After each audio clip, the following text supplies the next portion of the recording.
Welcome students, this is Sonia Rafiq from English with Fatima. So welcome to 30-day IELTS speaking course. Hope students you have watched the previous lectures, understood the theme and most importantly you have been practicing by speaking and recording yourself. मुझे उम्मीद है आप सब students साथ साथ practice ज़रूर कर रहे होंगे because it's a speaking test. And if you want to brush up your speaking skills, obviously you will have to speak. आपको अपनी स्पीकिंग इंप्रूव करनी है तो उसके लिए आपको स्पीकिंग करनी पड़ेगी एंड किस वे में आपको स्पीकिंग करनी है विदाउट एनी पार्टनर प्रैक्टिस का कंप्लीट मेथड मैंने प्रीवियस वीडियो में भी शेयर किया था इस वीडियो में भी मैं एंड पे ज़रूर शेयर करूंगी so students in this 30-day IELTS speaking course we will practice all those topics that appear in 80% of IELTS speaking exams हम वो सब टॉपिक्स कवर करेंगे जो 80 to 90% IELTS के स्पीकिंग एग्जाम्स में आते ही आते हैं like once you master these topics in this series you can easily crack any IELTS speaking exam so कोशिश करें डे 1 से प्रैक्टिस स्टार्ट करें Before watching this lecture, don't forget to grab your notebook and note down all the vocabulary words, expressions, especially adjectives and connectors.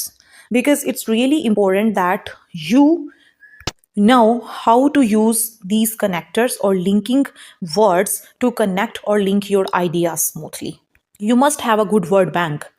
So her video में जो sample answers आपके साथ और specially at the end of every lecture आपके साथ जो vocabulary की list adjectives जो फ्रेजेस और कनेक्टर्स शेयर किए जाते हैं कोशिश करें try to write them down and keep a complete record in your notebook. Don't just record them. Learn how to use them in your speaking and practice using them daily so that you could speak on any topic easily. Only then you would be able to achieve a good band score, right? And let me clarify here, students, this series is not only for IELTS candidates. It's for everyone who wants to improve their speaking skills, no matter what field you belong to. You can improve your speaking skills through this series because in this series, I will share all those topics that are used in your daily life. So if you can speak confidently on these topics, you will be able to communicate easily in your daily conversation. But again, practice is must. Without practice, you won't get any result. Anyways, getting back on track, today we are going to focus on another extremely popular part 1 topic, that is friends. Students, it's a very common and high frequency topic in the IELTS exam, and examiners usually ask simple questions about your friends, friendship, and social circle. So I'll give you natural band 8 plus sample answers so you can learn useful vocabulary, collocations, and expressions and understand how to answer confidently and naturally. So by the end of this lesson, you will have ready to use answers, phrases to speak fluently about friends in the IELTS speaking exams. So before we dive into the questions, let me remind you of the key principles we have learned.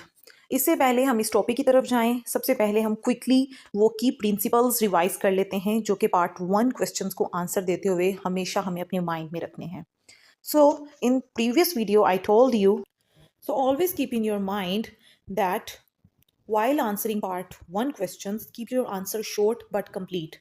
Like answer in 2 to 3 sentences. Don't give one word answers, right? And don't even speak too long. Second thing, be natural, not memorized. Like speak like a real conversation, not a speech. And avoid memorized because examiner will definitely, he will find whether you have memorized or not.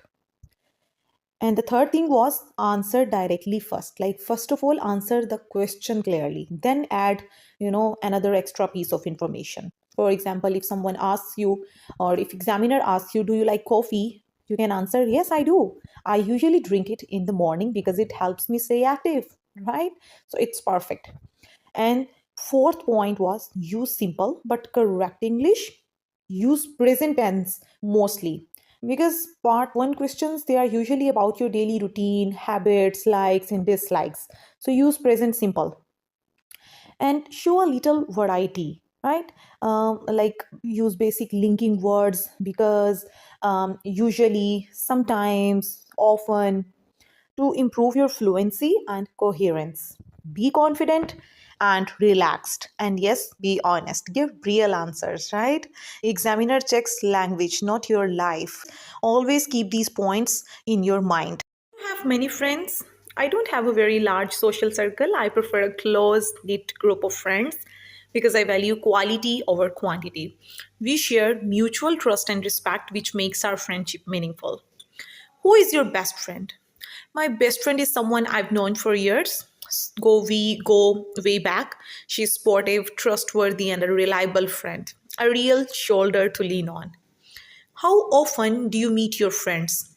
I don't meet them very often due to my routine, but we always stay in touch. Our strong emotional bond remains the same. What do you usually do with your friends? We usually talk, share experiences, and support each other emotionally. Their genuine companionship is an important part of my support system.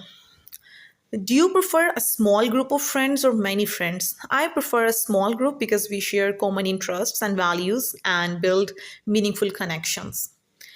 Are your friends mostly older or younger than you?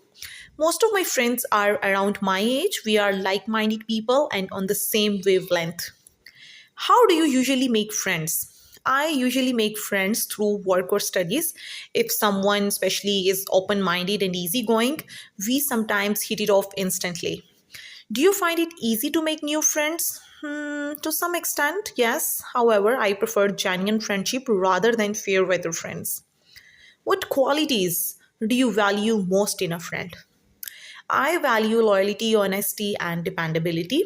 A true friend will stand by you through thick and thin. Have your friendship changed over the time? Yes, my inner circle is smaller now, but these lifelong friendships have grown stronger over time. And now I'm sharing some vocabulary words and phrases related to this topic because if you use basic vocabulary again and again, your band will remain 6 or 6.5. But when you use natural collocations, idiomatic expressions, phrases correctly, your score increases automatically. So you don't need to use all these phrases in one answer. Even using one good phrase naturally is enough to push your band high. For example, instead of saying my friend helps me, you can say she's a real shoulder to lean on, right? So don't make this mistake that many students make. What do?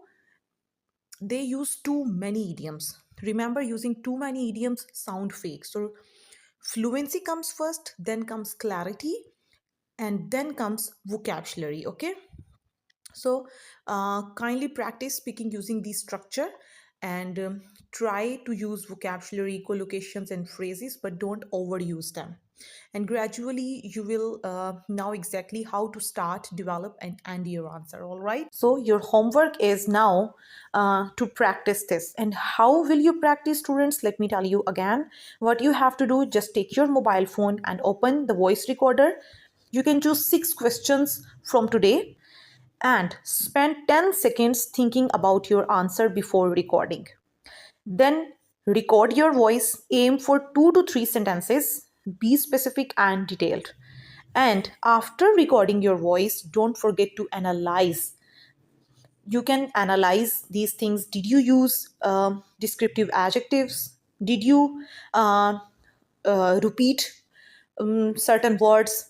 Did you include your feelings or opinions? And were there any awkward pauses or repeated words?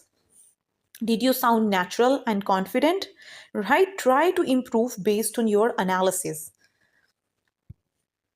Remember, students, the key is not just to answer the questions, but to paint a picture with your words. Make the examiner feel like they are seeing your hometown or your home through your description, because this is what makes your answer memorable and impressive.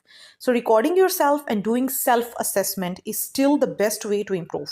You are your own best teacher, best partner when you listen critically to your own voice. So, keep practicing, stay motivated, and I'll see you tomorrow. Good luck.